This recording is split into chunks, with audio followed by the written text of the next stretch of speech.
I know so many of you, and it's wonderful to see you. I have not met everybody. I'm Annalisa Parr. I'm the IATI Secretariat Coordinator, and I'm based at UNDP here in New York.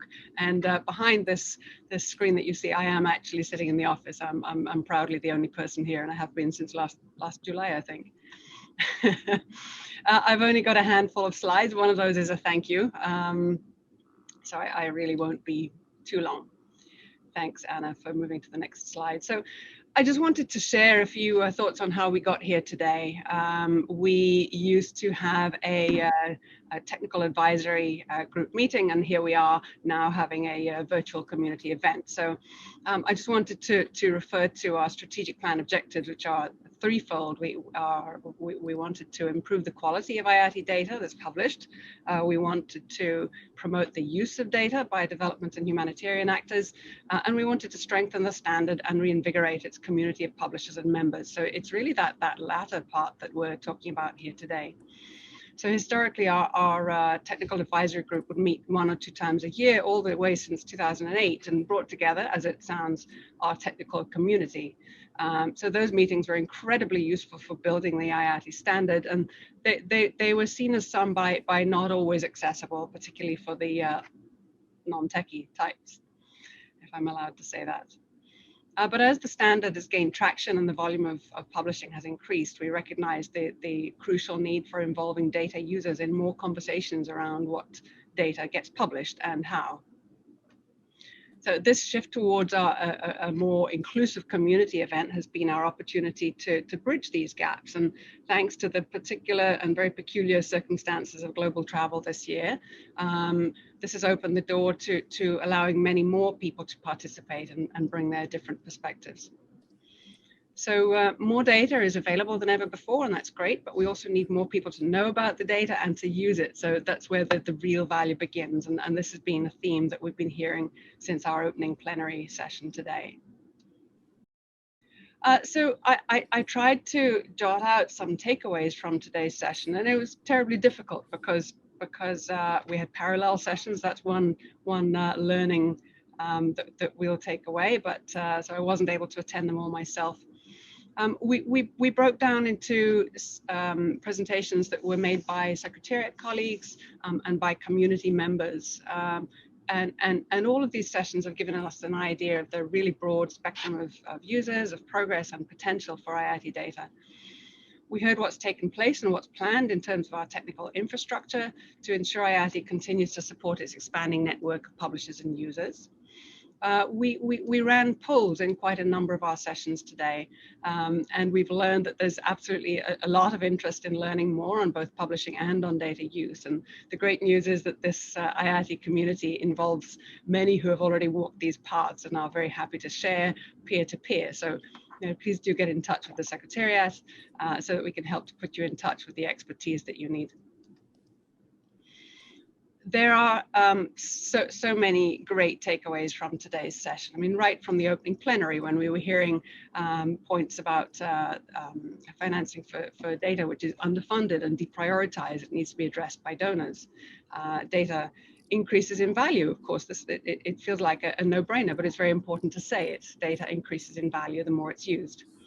Data usability is key. Timely data is essential, as shown particularly during the COVID, and many of us heard more about that in the development initiatives session that followed. So there is more work to do in terms of data quality and use by local actors, but great progress has been made. There was a lovely session with IATI data on display, in which we saw presentations from the EU Aid Explorer, from MAP Africa, and from Global Affairs Canada. And we learned a lot about how it is to develop a portal, which takes time and close working with others along the way to have it meet their needs. And then we heard from development initiatives, which shared some real-time trends on aid spending on COVID-19 in Kenya and Uganda, which is really, really valuable. We were hearing that IATI data has come a long way in terms of helping to inform a real near to real-time picture of the spending, but in-country analysis has also underlined some gaps. These gaps are often stemming from absent publishers, This is something we've known about for some time, for example, the IMF and China. But even within the available data, some puzzling trends have emerged in this year of COVID-19. For example, why is health spending lagging? That was really interesting. Why is the servicing of debt still the largest drain on national finances? What can the community do to help with data gaps? The next couple of sessions here are around data publishing and use, and this is and also around data quality and data use. And we've had some very engaging presentations from both publishers and data users, all bringing their different perspectives. And this was a really it's becoming really important that we have this strong cross-fertilization between these different elements. The last section there was the first one listed here actually was CanWatch, the Canadian Partnership for Women and Children's Health, which is bringing together the expertise and commitment of Canadian organizations and individuals to bring forward the health and rights of women, children and adolescents. And of course this is going along aligned with the IATI standard, which is really important for us. So just a smattering of the fantastic presentations that we've heard this morning. I haven't captured them all here, and I apologize for that. But I do hope that many of you have gained this gained from this real wealth of knowledge around the room as well. So just when it comes to staying engaged, and that is really what we want of everybody, we do encourage you to join our online community platform, which is IATI Connect. And already from next week, you'll find presentations and recordings of all of today's sessions. We would love for you to join. If you're one of the people who had more questions than answers today, we would encourage you to join the newbies group for anyone who wants a little extra information or support on publishing or on access or use of data. We would very much like for you to fill out a feedback survey on our first virtual community exchange. And as it says there, it will arrive by email in the next couple of days. We aim to hold a second virtual community exchange in 2021. So we will be putting out a call for session proposals. And from my personal perspective, I love to listen in particular to the community presentations. So I really do hope that we expand the number of community offerings and sessions in our next event much later on in the year.